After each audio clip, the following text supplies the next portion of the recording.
Can pessary fix a prolapse?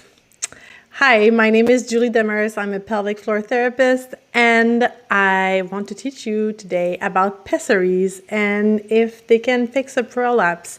But I would say that it is not my solution of choice. So make sure to stay till the end because I will talk to you about how I got off of a pessary and can now live without this brace to help my pelvic floor.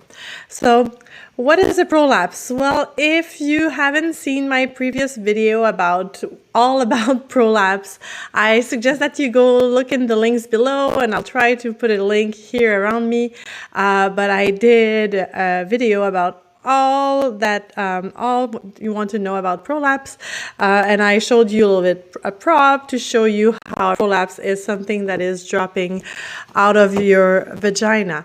So it is either your bladder, your uterus, your rectum, or even your small intestine that can drop through your vagina to create a pelvic organ prolapse. A pessary is something that you will put inside your vagina to hold space to prevent the prolapse. So this would be this cube. There are different sizes. There are different shapes of pessaries. So you can see I have 4, but there are many other shapes that are fitted inside the vagina to hold the space to prevent the organs from descending into the space that is created by the vagina. So there are different sizes. So there are smaller than this. There are bigger also. And they are really meant to take the space instead of your bladder. The pessary takes the space. Some of them stay inside for longer than others. Some of them you need to remove every day to wash.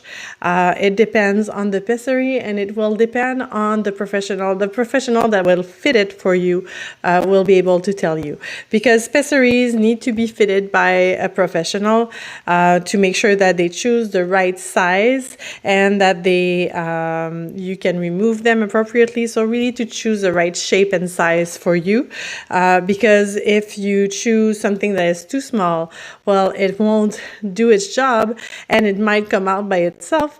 And if you choose something too big, then it can prevent you from having bowel movement or even from urinating. So we really want to make sure that we choose the right one. So pessaries are a great product. Some of my clients have used them. If they are running marathons and they have prolapse, they can deal with their symptoms daily. But when they do more extensive activities, then the prolapse can be like a brace, like when we put a brace on our ankle to make sure that it doesn't move in different direction. The pessary does exactly the same. So we insert the pessary in, and we make sure that our bladder is not moving in the direction that we don't want. So that's really what it's meant to do. And so some women will use them all the time, and others will use them only to do sports. But pessaries are something external that is meant to use space and prevent things from going down. And as I said, if it's too small, then it can come out by itself. Why does it come out? It comes out because there's pressure on it, pressure that pushes on your organs. That's why your organs are coming out, and pushes also on your pessary. So what I suggest women to do is to start by addressing the pressure first. Oftentimes when we have prolapse, yes, it can be because we had trauma. Some women will have prolapse after having a baby because they did bear down, they did push a lot, put a lot of pressure on their pelvic floor and on their organs, and then they have a hard time. Everything has a hard time coming back to normal. Other women will have prolapse after surgery or after falling, a bad fall, a fracture. And other women, it's because they have too much pressure. And where does that pressure come from? It comes from your posture, the way you sit, the way you stand, the the way you move. Some women will create a lot of pressure just by standing up or going back down. They will create a lot of pressure in their abdomen, and what it does, it pushes down. It's the gravity. So if there's a lot of pressure, it will often go to the weakest link. And for women, unfortunately, it's the space that is created by the vagina. It's often the weakest link. If women have a diastasis, which is the separation in front of the abdomen, then the pressure might go in the front, but oftentimes what happens is that it goes into the vagina. So we really want to address that pressure. And this is where I tell you about what I use to address this pressure. So I have a special tool that is called low pressure fitness. So once we address all the little habits that you have that puts pressure on your pelvic floor and make sure that we remove them and stop you from doing them, which oftentimes isn't hard because women just don't know when they are doing it.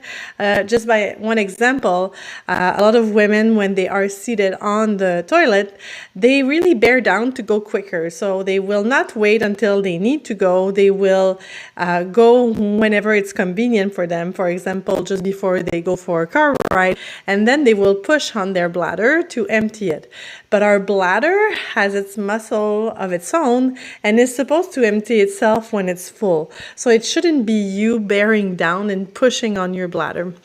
We really want to make sure that all those little habits that we might be doing every day, we stop them and then we address the rest of the pressure. Low pressure fitness is a way to address our posture and make sure that our muscles are able to hold our upper body up so it doesn't put pressure on our abdomen all the time and on our bladder, our organs, and our pelvic floor. So the way low pressure fitness works is a lot of different posture, different arms position to really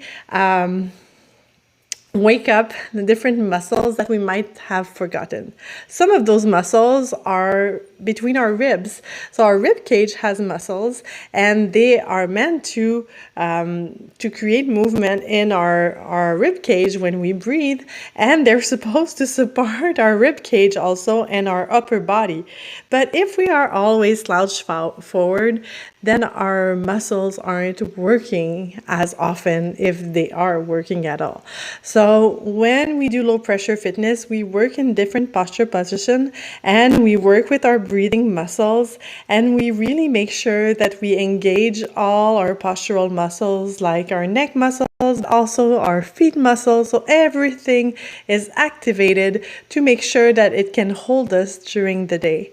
Those muscles, when they learn to move together and work together again, then when you sit down and get up, your muscles are able to engage together and make sure to prevent pushing on your pelvic floor. If your pelvic floor needs extra help, a pessary can always be a solution. But if you remove the pressure first, that should always be your first step.